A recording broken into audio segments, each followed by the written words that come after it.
So we're continuing here just a little bit about going concern. All right. We're moving into going concern. All right. So whether it's an MU or no MU. If there was an MU at the beginning of the year, but the MU has already been cleared out, maybe because management has got good plans, then that would be considered to be a close call. If you have a close call, that would be a key audit matter. All right. And if the indicators cannot be resolved, there would be an MU. Now, the question here is whether there would be an adequate disclosure of the MU. If the answer to that is yes, it would be an unqualified opinion with an MURGC paragraph. But if it is no inadequate disclosure, then from the exam scenario, you will have to make a decision whether it is just an MU or whether it is a significant MU. All right. If it is a significant MU, the examiner would give you sufficient information in the question for you to be able to make that judgment call. Regardless, as long as you put down your justification, that would be good. All right, justification as to whether it is an MU or whether it is a significant MU. Normally, when you talk about significant MU, management are seriously considering closing shop. All right. Okay, now let's go back here. I've got this question here. Okay, so you tell me what kind of opinion. So today we're just having a look at the implications for the audit report kind of questions. It says to describe the implications for the audit report here. Okay, doesn't matter whether it's a group or not. Just take that out. Okay, your firm is the auditor of Mindy and you are finalizing the audit. Mindy is facing a litigation claim. This will not be settled until after the audit report is signed. If the claim is lost, this would cause doubt over the going concern status of the company. And that's an important piece of information. So if going concern is in doubt, the examiner will give you some idea. Lawyers have stated that there's a possibility that Mindy will lose the case. And the audit team feels that directors have correctly and adequately disclosed the lawsuit and the material uncertainty facing the company in the notes to the financial statements. So what are the implications for the auditor's report? Can you very quickly just type into the chat? No, implications for the auditor's report. Would that be? Okay, so it's talking about going concern status, okay? And the other thing that we've got to see is whether there has been adequate disclosure. And there is adequate disclosure. All right. So if that's the case, let's go back to this diagram down here. So if there is an MU and the examiner herself is saying that there's an MU, and if there's adequate disclosure, that would be the opinion. Unqualified with an MURGC paragraph. Okay, very good. So how are you going to write it out?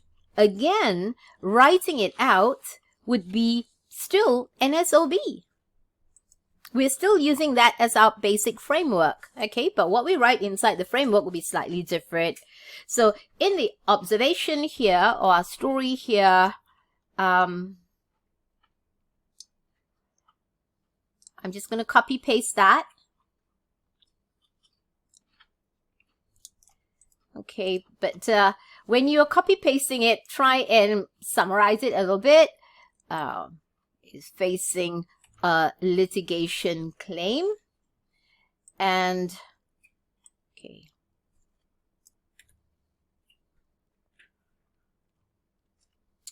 Okay. The adequate disclosure. There has been the adequate disclosure, so I would put that down. Okay. Facing a litigation claim. So here, if the claim is lost, just trying to make it a little shorter. All right. There is a possibility and they've adequately disclosed. So there is a possibility. And if it's a possibility, then it will be a contingent liability, right? Yeah. Earlier, Amir said that it was a contingent liability. It's correct. So it's been adequately disclosed. Good. So if it has already been adequately disclosed, then we don't need to go inside there. Okay. Now, we still need to make a judgment call as to the nature. That one we still have to do. So there is no misstatement, no limitation of scope. We're saying it's not. So remember, when you're dealing with the nature here, we're talking about whether it's a misstatement or a limitation. And we're saying that here it is neither. Yeah? All right. Now, if there is no misstatement here, we are not going to bring in that paragraph. So I'm just going to cancel that. We're not going to look at that. We'll only bring it in if there is a misstatement or a limitation of scope. Okay? All right. So what are you going to put down in the opinion? This one is unqualified opinion, right? Because it's no misstatement and no limitation of scope, right? So we have got to put down the justification. So can you tell me what is the justification? What would be the opinion here?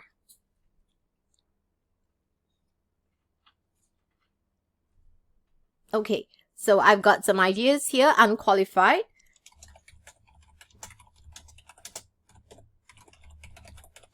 Justification.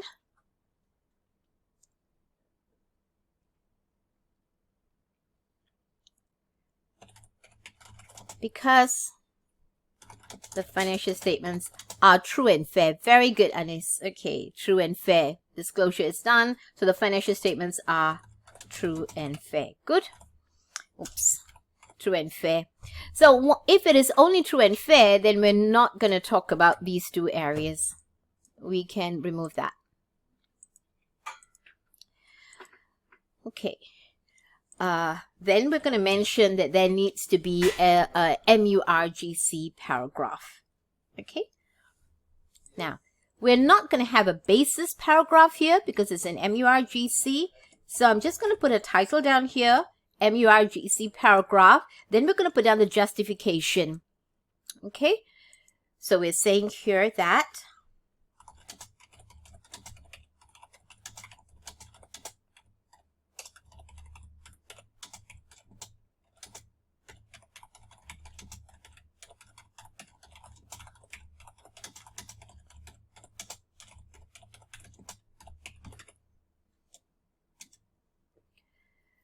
all right, if I just write that down there, do you think it's going to earn me any marks?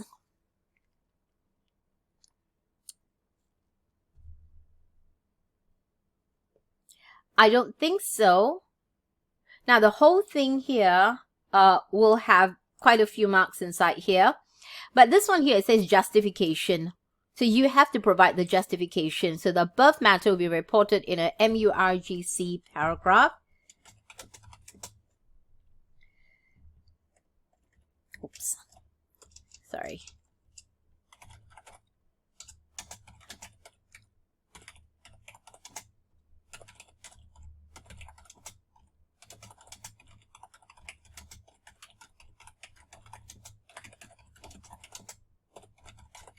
So you have to bring in the justification. That's what the J stands for.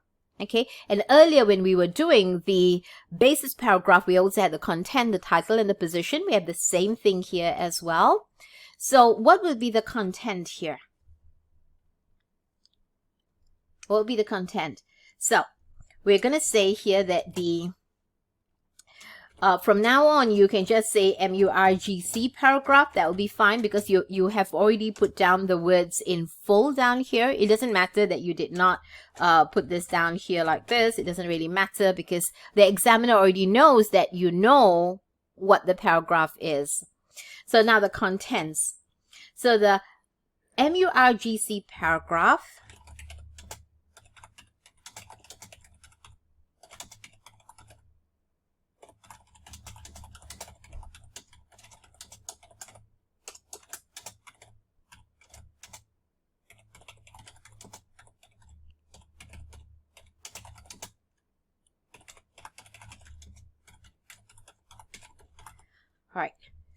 further represents the material, which further explains the material uncertainty. All right. Then the next thing would be to say that this paragraph will contain the summary.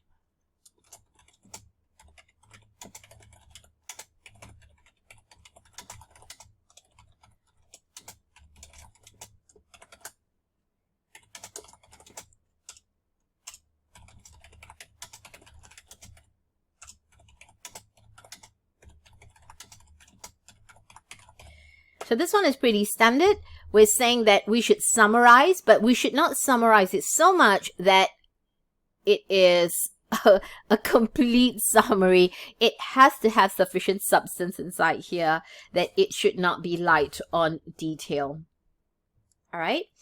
And there is more that needs to be written here.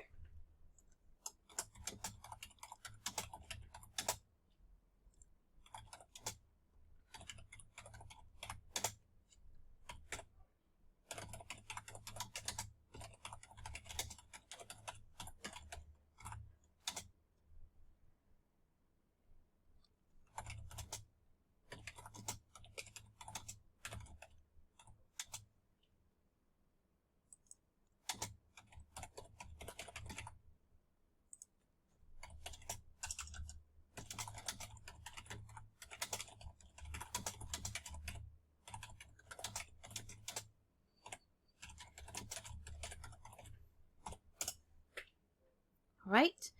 Then the final statement here.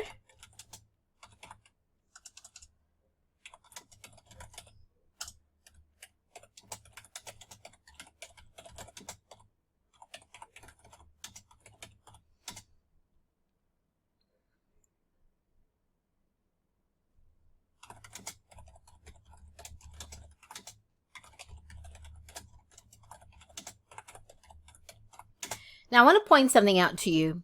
This paragraph here is a little bit like a sandwich. Okay. Now, we've got the first one. It's a standard paragraph. So I'm just going to color that using green. I'll tell you later why I'm using green. Yeah.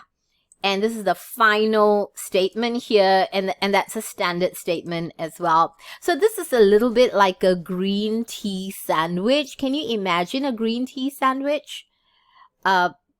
Layer on top and a layer at the bottom, the 2 slices of bread. So that would be the green tea sandwich. Let's see whether I can find a picture of a green tea sandwich. I think I had one in my notes. Do I have one? No, I don't have one. Sorry. I had one inside the answers, I think. All right, never mind. We'll come back here. So just imagine that you've got the top slice of bread, which is green, and the bottom slice, which is green. And what we have here is just some strawberry. Can you imagine some strawberry? I like imagining things. I like colors. It helps me to remember stuff. Colors provide you with an additional dimension of memory because now when you close your eyes, you'll be able to see the sandwich. So the sandwich, you've got the green tea slice on top and the green tea slice at the bottom. And in the middle, you've got a strawberry filling. All right. And that should give you, this one, the justification should give you 1 mark. The content of the MURGC paragraph here should give you 2 marks because we've got 4 sentences inside there. Then we have got the title. Now, whenever you are talking about a title, you cannot use a short form. So I would suggest you just copy paste it from right on top. Here will be title, material uncertainty, related to going concern, and be positioned immediately following the opinion, basis for opinion paragraph. And that's it. So this one would be 0.5 mark. So you really need to know your marking scheme Otherwise, you'll be writing and you've got no idea as to whether your writing is going to attract any marks or not. Okay, so that's really quite straightforward. Do we have any questions?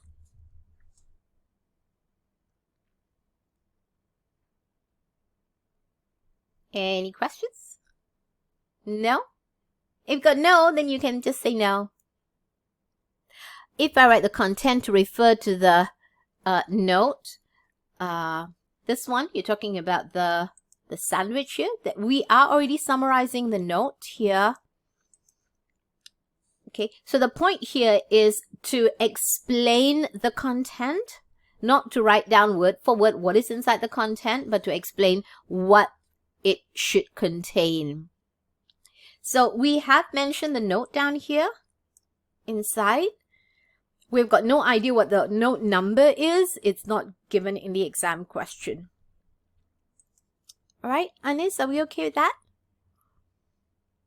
So I've got another question here from Wong in answering the question, what's the difference between the point with implication to the auditor's opinion and the implication to the auditor's report? Okay, let's just answer that just very quickly. If you're talking about implications for the auditor's report, then we are going to go for NSOB. But if the exam question is about implications for the auditor's opinion, then you stop at the opinion part. You do not go on to the basis paragraph part. That's it. Okay. Are we all right so far? Okay. So here you got quite a few marks. So if you have got an MURGC paragraph, please take note the marks are really quite heavy at the bottom. So do practice it. Okay, but remember your green tea sandwich. Let's try the final question for tonight. We've got Mindy again. Did we have Mindy here? Yes, it was Mindy. Let's go and see. I've used the same name again. Running out of names. Your firm is the auditor of Mindy and are finalizing the audit. Mindy is facing a litigation claim of 1.9 million. This will not be settled until after the audit report has been signed. The lawyers have stated that there is a possibility that Mindy will lose the case. And they've given you, oh, I'm using the same scenario as just now. Okay. I just had to create a question. Okay. So the revenue here is 18 million, PBT is 2.2 million, and total assets is 40 million. The directors believe that even if the claim is lost, this will not cause doubt over the going concern status of the company. Is that an important piece of information?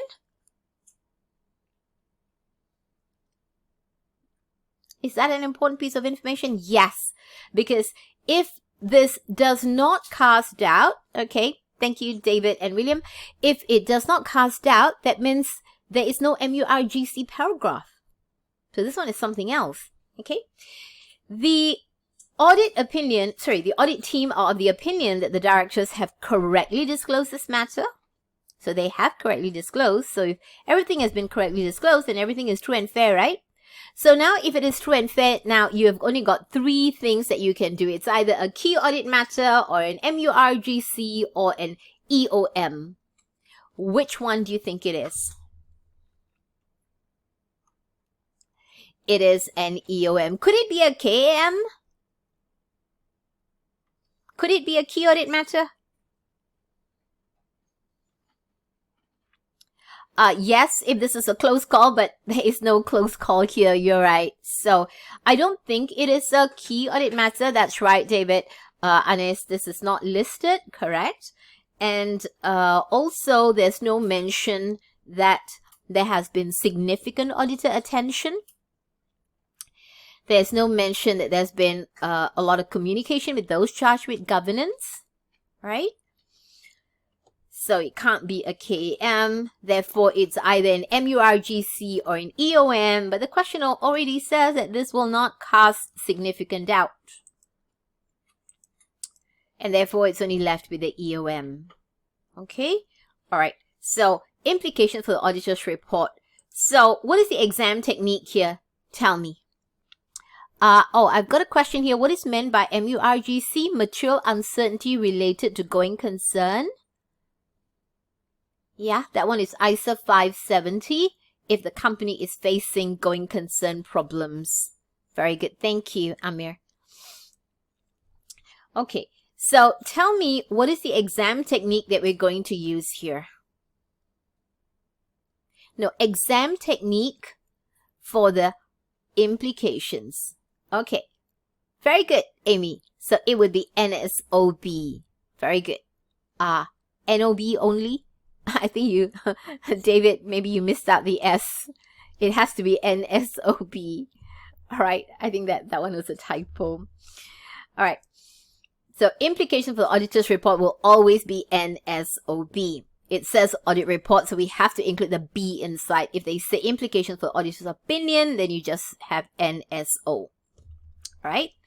So, I have got a little bit of a format down here. All right, so what are we going to write?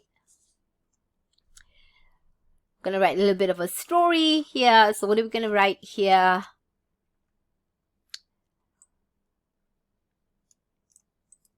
So I'm going to copy that in the exam. I'm going to plonk it inside here. Okay.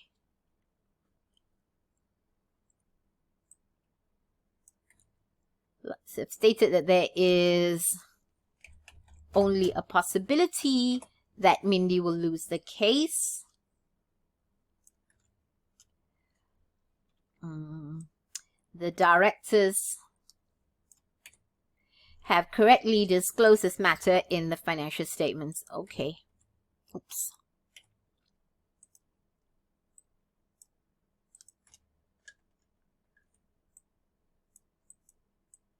Hang on now. Let me just, okay. And so if it's been correctly disclosed, then we don't have to worry about these. Let me just delete that. Of course, in the exam, you're doing all this deleting in your head, right? Okay, then you only have got the nature inside here. So what are you going to say?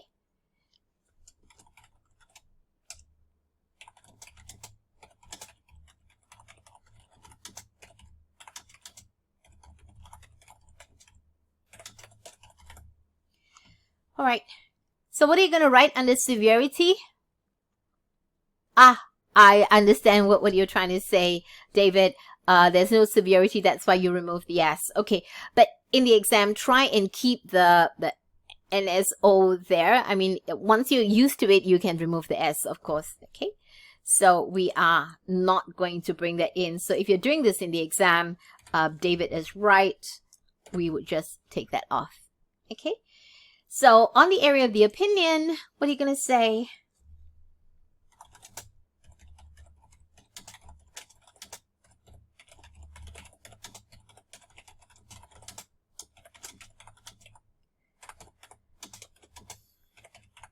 And that's enough. And that will give you 1 mark.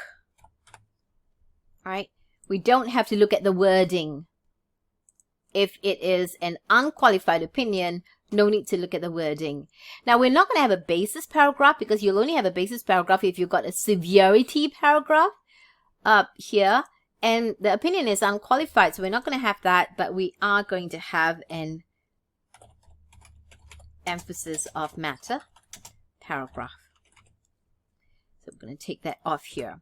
Again, I want you to note here that the format or the exam technique here is exactly the same as for MURGC just now. We would go through the justification, the content, the title, and the position of the paragraph.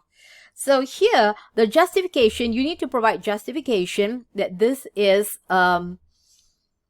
something that is related to the emphasis on matter paragraph. Now, what will be your justification? Talk to me.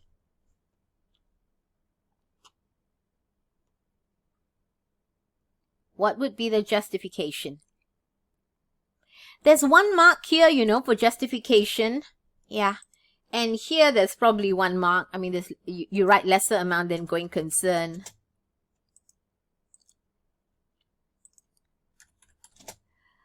All right. So the criteria, very good. Okay. Alice is saying meet the criteria in 706. But what would be the criteria? What are you going to write? Yeah. it is important to draw the user's attention. That's right. So that will come under the content. That's right. That would be under the content. So under the content, we'll come to that in a minute, okay? But for the justification, now what was the definition of emphasis on meta paragraph? It will be something that is disclosed in the notes that is fundamental to the user's understanding of the financial statement, right? Very good, Alice. And uncertainty relating to the future outcome of exceptional litigation. Now this one is 706 here. And I use an acronym for my students. In fact, it's not just my students. I use an acronym for me. I mean, it would be very difficult to remember all the different standards and what they require if I don't have acronyms and mnemonics and pictures. Okay, I use pictures as well. I mean, like for example, you know when you're dealing with money laundering, yeah? And there are 3 different stages of money laundering. What are they? Well, I used to have a student in my class who could never get it right. Okay, always mixed up the different stages. What are the different stages, by the way? Can you help me out?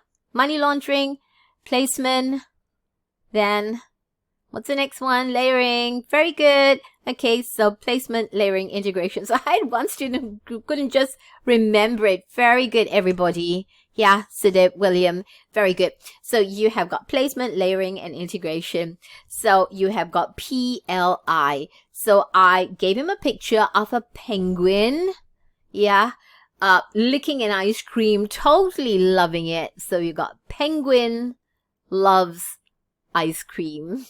Okay, and it helps. So whenever he saw the picture of the penguin and he was wearing I don't know, a t-shirt or something with a big love sign there, and he was licking away. Can you imagine a penguin? He's already living in the South Pole, and it's already so super cold, and he's loving ice cream, well, I suppose. So penguin loves ice cream, and that guy never forgot that picture. He still remembers it today, even though it's so many years since he graduated. Okay, so use picture, use anything to gain that extra momentum. Remember, a lot of students, they stop with the knowledge. They don't go on to understanding it. And of course, if you don't understand it, you're not going to be able to remember it either. So have some way of remembering it. So what are the matters that have what are the matters that are fundamental to the user's understanding of the financial statements? I use this acronym called SUBREM. Significant subsequent event, uncertainty related to the future outcome of exceptional litigation, which is what we have in this scenario here, and basis of preparation of financial statements change from going concern to non-going concern. Revision of the financial statements after they have been issued. Okay, now I put here zone 3 for my students because if you look at ISA 560, there are actually 3 zones inside there. The first zone is before the audit report is signed. The second zone is between the signing of the audit report and the issuance of the financial statements. And the third zone is after the issuance of the financial statements right up to the point of the AGM. All right, and you have got some of this as well. Right? So here it is this one. Okay. So let's go to the justification.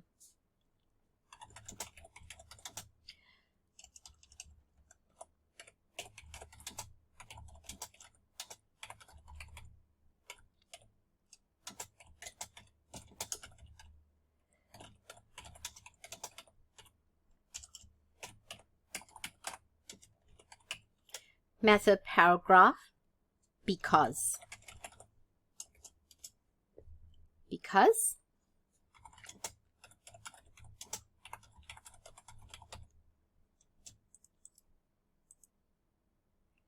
And uncertainty relating to the future outcome of exceptional litigation here. So of course in your exam you cannot copy paste from your notes, right? So all your notes will have to be inside your head, all right? And not only that, it's fundamental to the user's understanding of the financial statements, provide some information. Do you really think it is fundamental? Do you think this litigation is really fundamental? Talk to me. Okay, let me give you the question here. That's the question. Do you really think it is fundamental?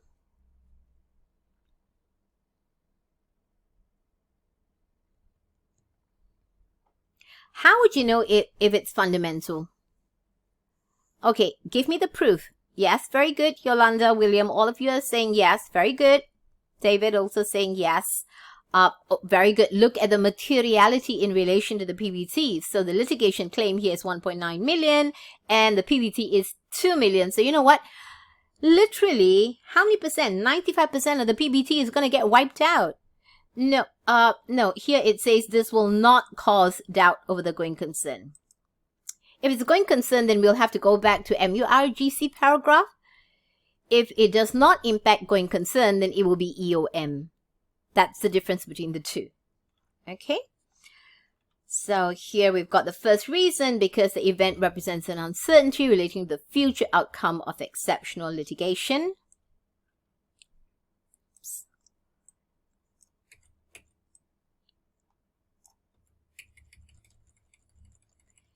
And because, what will be the second reason?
Right. So what I'm saying here is that it represents 95%. Okay, but it's not so much that is material. Yes, it is material, but the point down here is that 95% of the profit will just disappear just like that. And I think shareholders ought to know about that.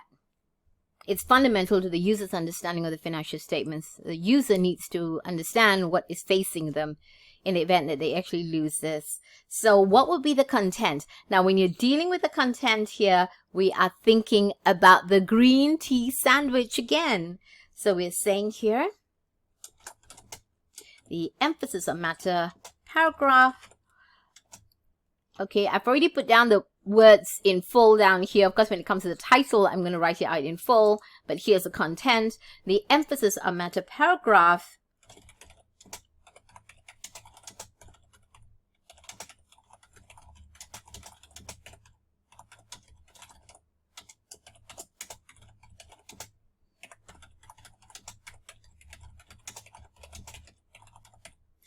okay.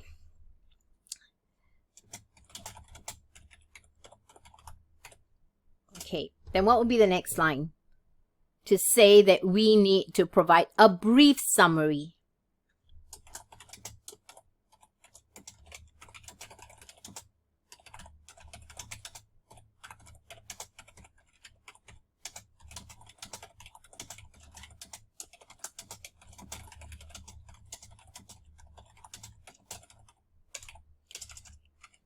Should not be light on detail. And now we're going to close the sandwich. So now we have got the top slice of the green tea sandwich. Now we're going to go for the bottom slice of the green tea sandwich. And what would that be?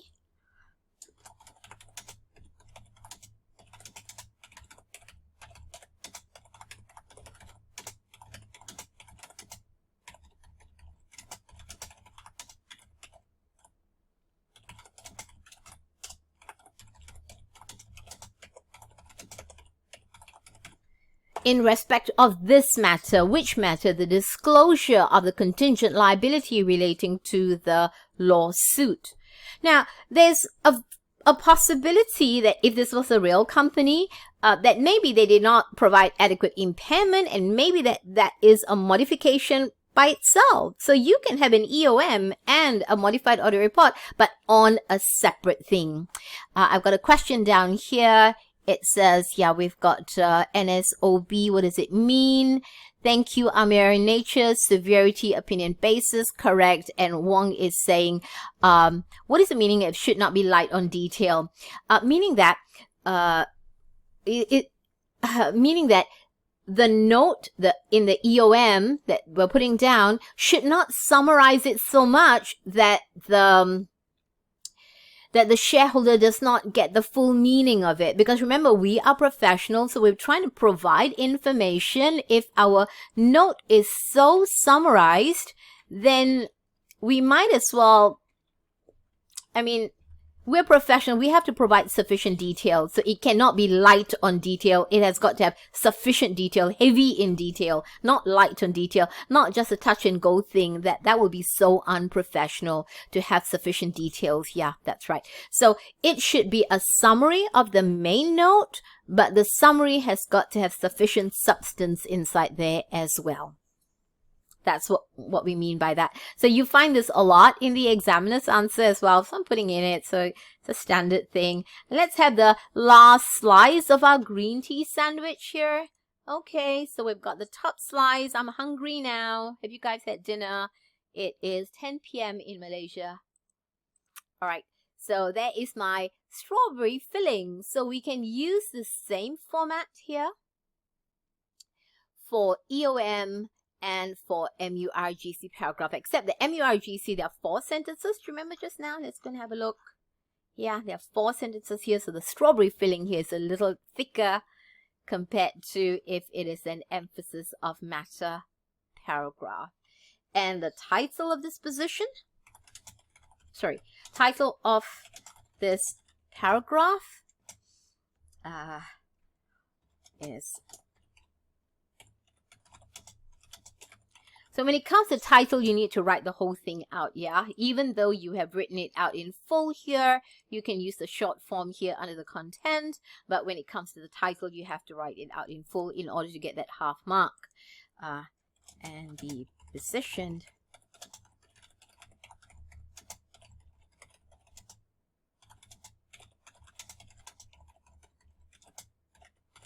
So the reason why we say basis for opinion paragraph is because it's an unqualified opinion. When you have an unqualified opinion, the basis paragraph is titled basis for opinion.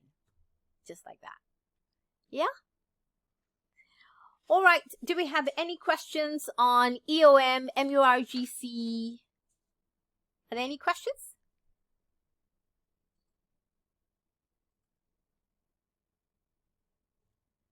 If you've got any questions, I can answer them now. No? All right. Let's just finish this off. So we want to have a look at key audit matter. And I've got all these pictures here. I love pictures. Okay. So just now when we were looking at the EOM, these items would generally be fundamental to the user's understanding of the financial statements. But despite that, when you are providing the justification here, we always put down the financial effect of it. Because without the financial effect, it really cannot be fundamental. All right, so here is to show the examiner it is one of sub-rem, but then provide the details as well. So shareholders need to know that 95% of the profit is going to be wiped out if this lawsuit materializes. Okay, so we've got sub-rem inside here. And now we're looking at key audit matter. So for key audit matter, the things that you need to know are this. I have got a little bit of an acronym. I'm going to use something called CAM. And it will be called pool. You know, like a swimming pool? CAM pool. So just now the sub-rem here is more of an EOM pool, if you like. A pool, you know, like a swimming pool. It contains sub-rem, right? So what is inside a CAM pool? According to 701, it would be an area of significant risk. Okay? Now, I know there are some other things there as well. It includes significant auditor judgment because there was significant management judgment. Okay? Now, the important thing for you here is this. You know the significant risk? We now have got ISA 315 revised. Yeah? And in the revised standard now, they have got this definition of what is considered to be a significant risk, there's slight changes compared to the old 315. So now, areas of significant risk, I'm using an acronym called SUCS. Okay, now SUCS is actually areas of high inherent risk, right? But if there is a high likelihood of it materializing, then it will be considered to be a significant risk. High likelihood of materializing. If you're not familiar with ISA 315, you can always go to my YouTube channel, right? And have a look at ISA 315. I've done the whole standard in detail for you, which is really very important because you got a new article which has not been examined on yet. Yeah, it didn't come out in September. Could it come out in December as a theory-based question? It could. If it comes out as a theory-based question, there will probably be an 8 marker. So please make sure that you know the content of ISA 315, revised 2019, examinable September 2021 onwards. All right. So areas of significant risk, but please take note, after the SUCS, you've got something called related party transaction. Related party transactions are also areas of significant risk. So any area of significant risk will be inside the CAM pool. But after that, you need to consider whether it falls under the category of CAM cats. So this is how I memorize key audit matter. That first of all, the matter must come from a CAM pool. Then after that, you need to consider whether it fulfills the criteria of cats. That's why I've got lots of cats here. I've got 2 cats at home. So what does CAT stand for? The first one is whether it was communicated to those charged with governance. Okay. All right. September 21, significant audit risk. Okay. Okay, let me clarify that, Sudip. In your question 1, under audit risk or ROMM, it is common that the examiner would ask you the areas of significant audit risk or the area of significant risks of material misstatement. Okay, now this is normal. That way of asking the question was already there many years ago. All right, but when we're talking here about this areas of significant risk, is high inherent risk factors here, we're talking about the new ISA 315. Okay, so in your exam, in your question 1A or 1B, yeah.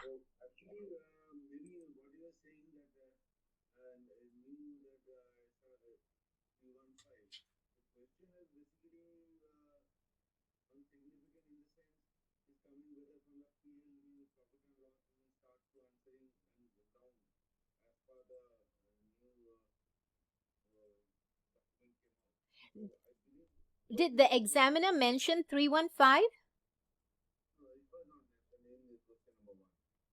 Ah.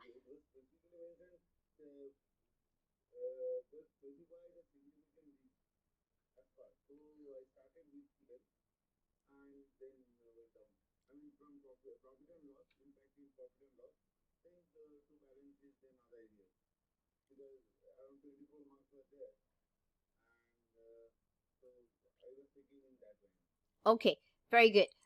Yeah, I mean, that's an approach that you could have, but I'm just letting you know that when the examiner uses this term in question 1 for an audit risk or an ROMM, I know they're using the word significant, I know that, but in this case, it is more for you to move towards prioritization of risks.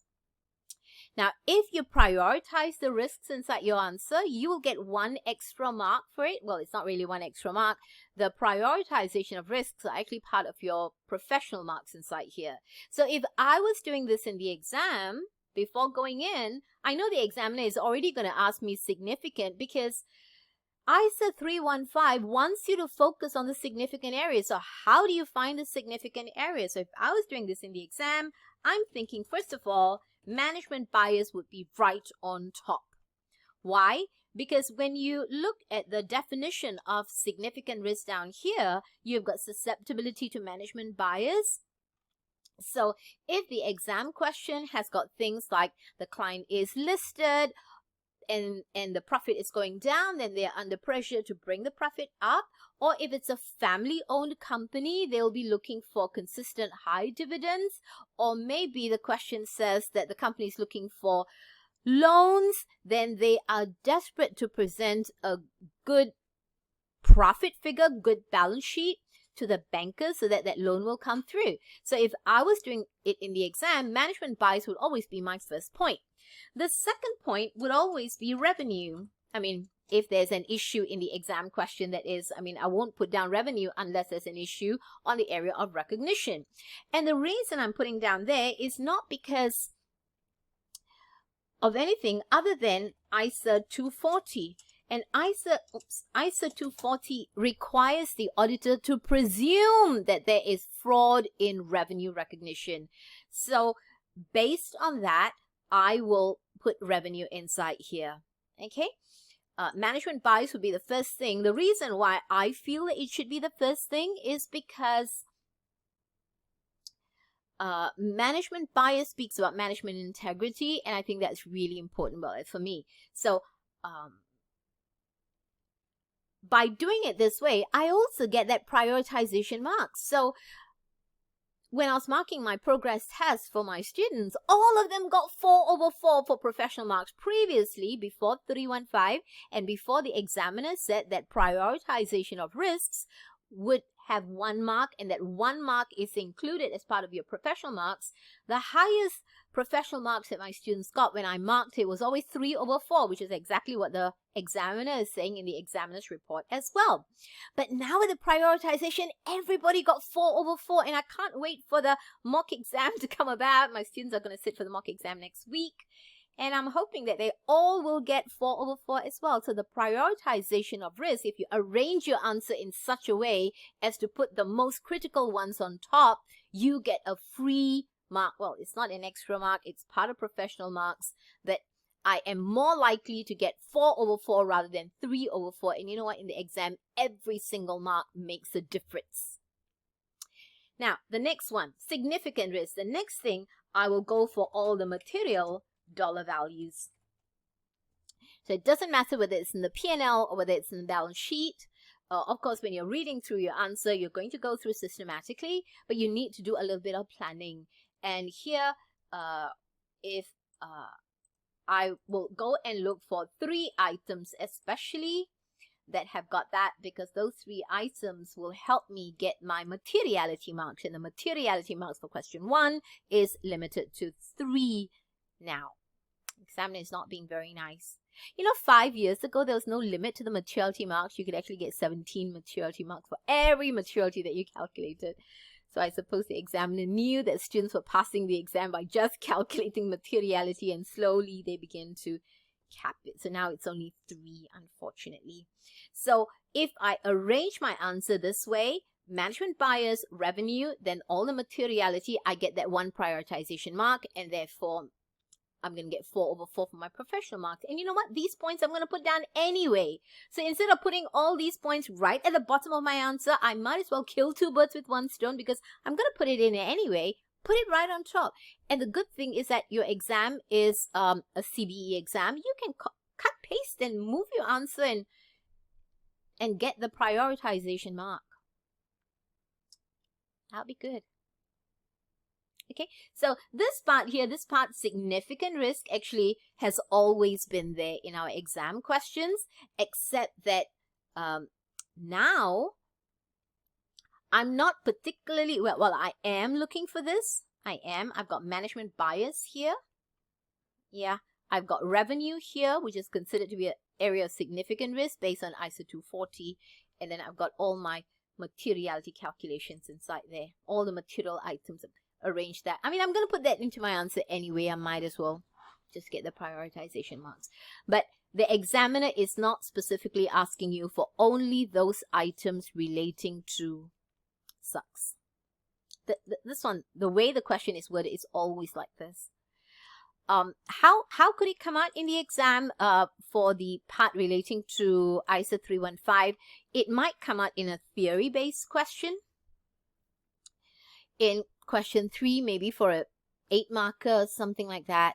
So that one you'll have to go back inside the examiner's article or the article by the examining team, or if you're not sure, go and have a look at my video in my YouTube channel. One of the things inside the new ISA 315 is that only direct controls will be tested. Yeah, only direct controls. What are direct controls? Controls relating to control activity and information and communication. The other 3 categories of internal control, which is control environment, risk assessment processes, and monitoring, those you will have to find out about, but you don't have to test them. You're not required to test them. Don't test them. So the new standard makes a distinction between direct controls and indirect controls. Coming back here. So in your, here is all about question 1, right? So never mind about question 1. So we're talking about CAM here. Excuse me. So if are we okay? So that anybody else, do you have any other questions relating to question 1? Does anybody have any questions? No? All okay? All right. So that one will be question 1. All right. Now let's go to CAM pool and CAT. So what does CAT stand for? The first one is whether it was communicated with those charged with governance, and communicated is a 2-way communication.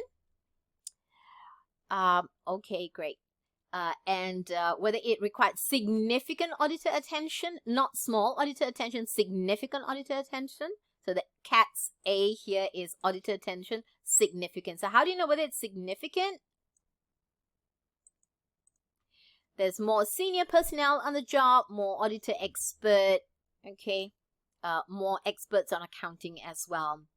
And whether the matter was correctly treated in the financial statements, because after communicating with those charged with governance and after the significant auditor attention, and if it's still misstated, it is never a KAM. Then it will be a misstatement. Yeah, for a KAM, it has to be treated correctly in the financial statements. And whether it's significant for the current year, for significant, I would suggest you just calculate materiality. Now, the thing here is this. In your exam questions, you are not, in your exam scenario, you're not going to get all of CATs. Sometimes they will just give you 2 out of 3. But whatever it is, you should be able to get information on that. The examiner has to tell you it's been correctly treated, and the examiner has to give you sufficient information for you to calculate materiality. On the other 2, it's usually one of the 2. Of course, there's always a possibility that the examiner could give all 4, but in one of the recent exams, I can't remember whether it was the December or the June, in the scenario, they only had the significant auditor attention. They did not have the communication with those charged with governance. So the T and the S will definitely have to be in the scenario, and one of the other 2, or maybe both of them, and that will tell you that it is CATs. All right, so for EOM, we've got sub-REM, and for CAM, we've got CATs. All right, and the content of the paragraph will always be a green tea sandwich. Okay, so that will help you to remember. All right, so we have finished for tonight. So if you want to get in touch with me via WhatsApp, this is my number. Yeah, if you want to drop me an email, you can.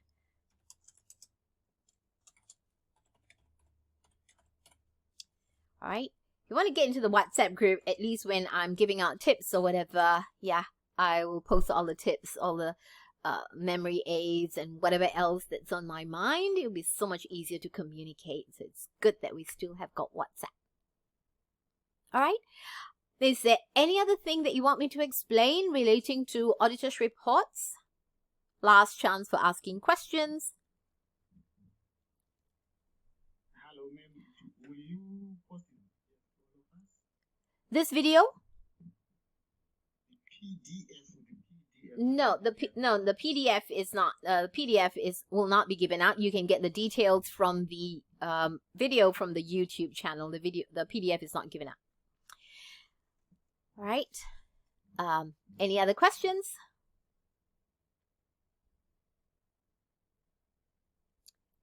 Anything else? No? Any other thing relating to misstatement or pervasive or going concern? Now, if there are no questions, or if there are questions, you can always WhatsApp me. Okay, get into the group so that I can share the information with everyone. All right. Okay, thank you, everybody. All right. See you at the revision. I have got a revision program that is starting on the 6th of November. So you can join me for that revision for more exam techniques as well. And you can go to my YouTube channel. There's a lot more on exam techniques there as well. All right. Okay, bye, everybody. Bye, guys. Ina, Alice, David, Jiawei. Yeah, so many of you. Yolanda, Anthony, Wong. You're going too fast here. Okay, Joshua, Wincy, Jen. Yeah. Bye-bye, everybody.